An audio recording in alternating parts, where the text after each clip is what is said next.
नमस्कार, आपके साथ मैं हूं सपना मदेशी और आप देख रहे हैं जगत न्यूज 24। तो आइए शुरुआत करते हैं कुछ खास खबरों से। गुजरात राजकोट जिले के उपलेटा में मानव सेवा ट्रस्ट और रणछोड़ दास आश्रम की तरफ से सर्वरोग डायग्नोसिस कैंप लगाया गया, जिसमें रणछोड़ दास आश्रम और डॉक्टरों ने आंखों की बीमारियों की जांच की और फिर मरीजों को ऑपरेशन के लिए राजकोट भेजा गया। इस कैंप का आज का भोजन प्रसाद और कैंप के मुख्य दानदाता श्री सत्संग भवन रामधुन उपलेटा परिवार के सत्संगी सदस्यों ने आयोजित किया। साथ ही दानदाताओं की मदद से मानव सेवा ट्रस्ट अन्न क्षेत्र की रसोई में आने वाले हर मरीज के लिए भोजन प्रसाद का इंतजाम किया गया। इस कैंप में मानव सेवा ट्रस्ट से जुड़े सदस्य खासतौर पर मौजूद थे और इस कैंप को मानव सेवा ट्रस्ट अन्न क्षेत्र के फाउंडर लालजी भाई राठौड़ ने मैनेज किया।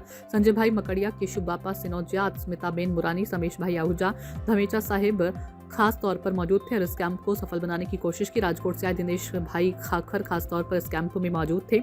साथ ही प्रोफेसर हीरालाल मौर्य, डॉक्टर चांदनी बेन उपाध्याय, डॉक्टर बाबू भाई ने खास सर्विस दी।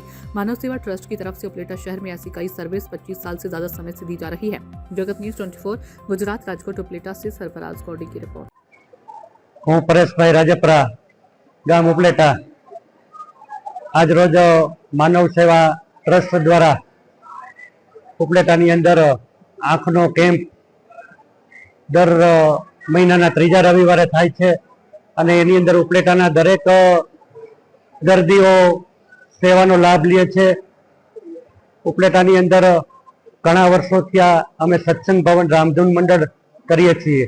એની અંદર જે કાંઈ ભેટ રકમ આવે તે રકમ માત્ર ને માત્ર આવા કેમ્પ હોય, ગાયોની નિરણ હોય, કોઈ બળદની હોસ્ટેલ હોય એની અંદર વાપરવામાં આવે છે। તો આજ રોજ રવિવારના દિવસે જે આંખનો કેમ્પ માનવ સેવા ટ્રસ્ટ દ્વારા થઈ રહ્યો છે તેમાં ભોજનના દાતા અમારું સત્સંગ ભવન રામધૂન મંડળ ઉપલેટા અને કેમ્પના પણ દાતા સત્સંગ ભવન રામધૂન મંડળ ઉપલેટા છે। આ સિવાય અમે જે પાનેલીની અંદર શિવમ બળદ હોસ્ટેલ છે તેમની અંદર પણ હમણાં તાજેતરમાં ગઈ મકર સંક્રાંતિના તારીખ 14ના દિવસે 2 લાખ રૂપિયાનું દાન આપેલ છે અને ઉપલેટાની અંદર જે એનિમલ હોસ્ટેલ ચાલે છે એમની અંદર પણ 50,000 રૂપિયાની નિરણનું દાન કરેલ છે અને અમારા સત્સંગ ભવન રામધૂન મંડળનું સંચાલન અમારા હરિભાઈ કાલાવડિયા ભૂમિ એગ્રો એ બહુ સરસ અને સુંદર રીતે કરે છે અને બધા સભ્યો મળી અને આવા સેવાના કાર્ય કરીએ છીએ। જય શ્રી કૃષ્ણ। ऐसे ही अपडेट्स के लिए देखते रहें जगत न्यूज 24 और हाँ, हमारे चैनल को लाइक, शेयर और सब्सक्राइब करना बिल्कुल ना भूलें।